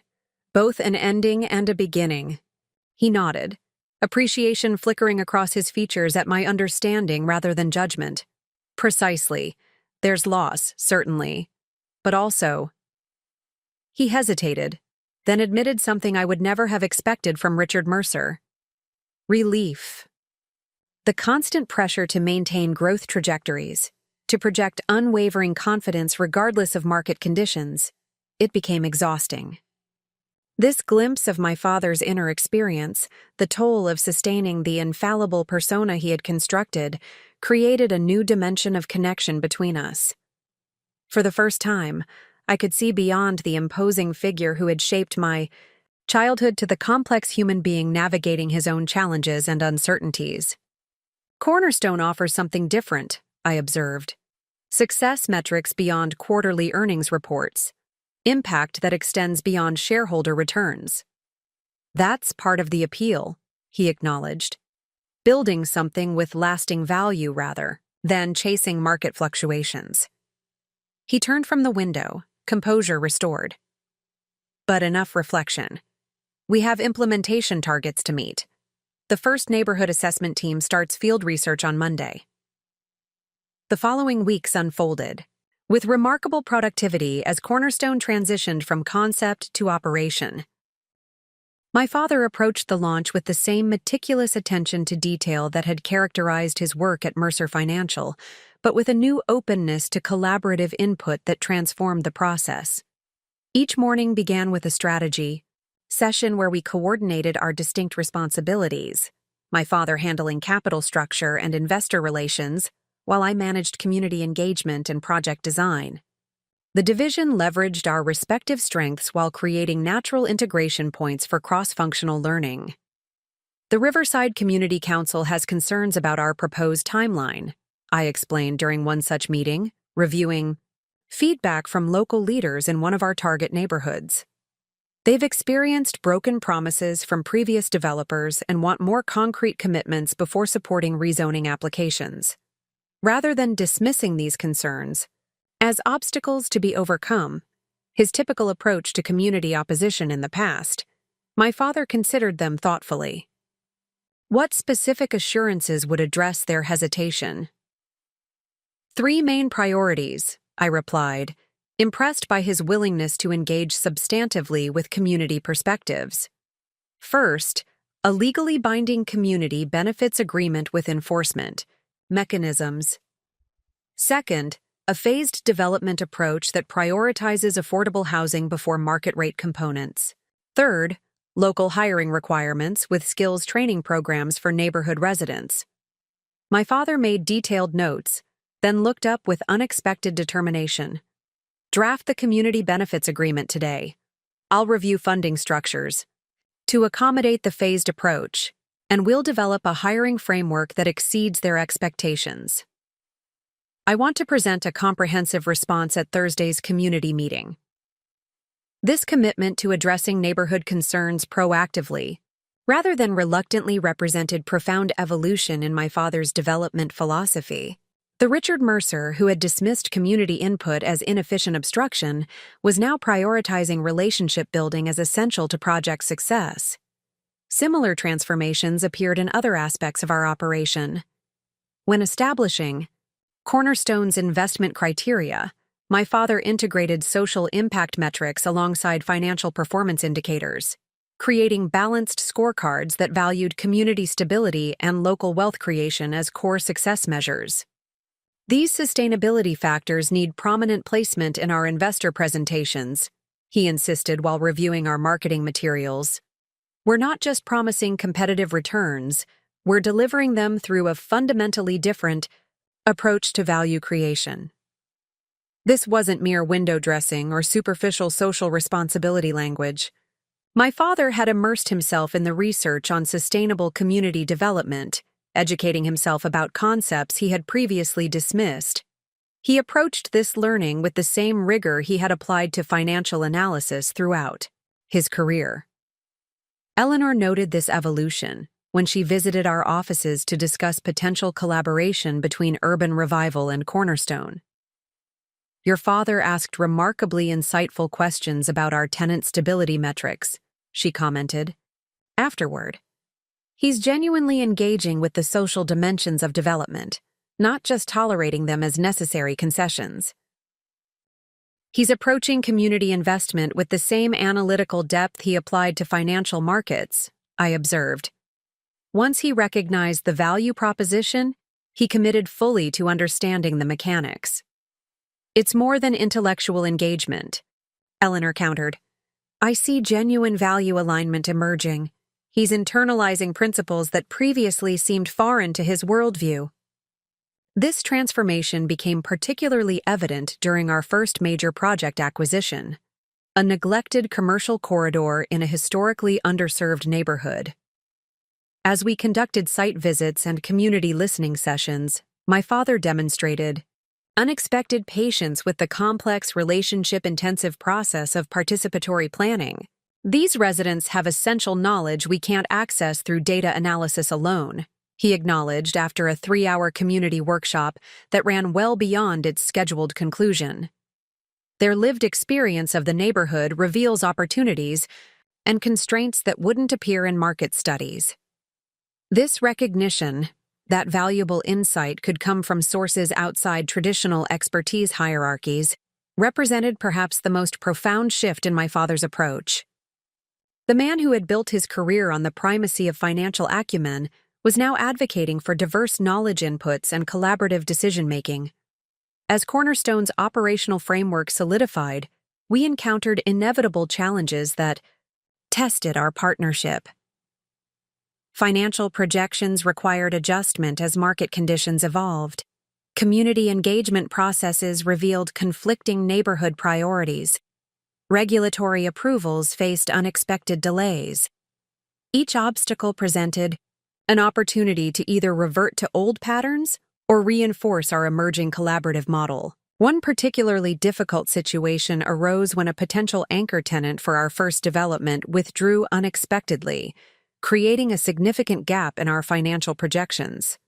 In the past, such a setback would have triggered my father's most authoritarian tendencies, imposing unilateral decisions and dismissing alternative perspectives in the name of crisis management. Instead, he called an emergency team meeting where he presented the challenge with remarkable transparency. We've lost the Westside Health Center as our primary commercial tenant, he announced to our small but growing staff. This creates both a financial gap and a community service deficit in our development plan. I want to hear everyone's ideas for addressing both dimensions of this challenge. What followed was a genuine brainstorming session where team members from diverse backgrounds offered perspectives my father would have previously ignored. A junior community liaison suggested approaching a network of independent healthcare practitioners to create a cooperative clinic model. our sustainability coordinator identified potential grants for community health infrastructure that could offset development costs. My father listened attentively to each suggestion, asking clarifying questions without judgment and building connections between complementary ideas. These approaches have merit, he acknowledged after everyone had contributed. Nathan and I will integrate them into a revised strategy. Thank you for your thoughtful input. Later, reviewing potential solutions in private, my father reflected on the process with surprising self-awareness. 10 years ago, even 1 year ago, I would have dictated a solution and expected immediate implementation. No discussion, no alternative perspectives. What changed? I asked, genuinely curious about his internal evolution. He considered the question carefully. Experience, partly. I've seen the limitations of that approach, how it creates superficial compliance but inhibits innovation and commitment. He paused, then added with unusual candor, "And watching you lead differently at Urban Revival. Your collaborative style initially struck me as inefficient, but the results speak for themselves. Your teams demonstrate extraordinary dedication and creativity because they have genuine agency." This acknowledgement, that he had learned from my leadership approach rather than dismissing it, represented perhaps the most profound shift in our relationship. The hierarchy that had defined our interactions for decades had truly begun to flatten, creating space for mutual influence and reciprocal growth. As Cornerstone approached the groundbreaking for our first major project, my father surprised me with an unexpected proposal. "I think you should lead the public presentation at the ceremony." Really? I had assumed he would want to maintain the visible leadership role, particularly for milestone events that would draw media attention. "You've built the community relationships that made this project possible," he explained. "The residents trust your commitment to their priorities, and frankly, you articulate our vision more authentically than I can at this stage." This willingness to step back from the spotlight, to recognize that effective leadership sometimes means empowering others to represent the work, demonstrated genuine evolution in my father's understanding of his role. The man who had always insisted on central positioning was now prioritizing project success over personal recognition. As I prepared my remarks for the groundbreaking ceremony, reviewing our journey from concept to implementation, I reflected on the parallel transformation of our partnership and the neighborhood we were helping to revitalize. Both had required letting go of limiting past patterns, building on existing strengths, and creating new possibilities through thoughtful collaboration.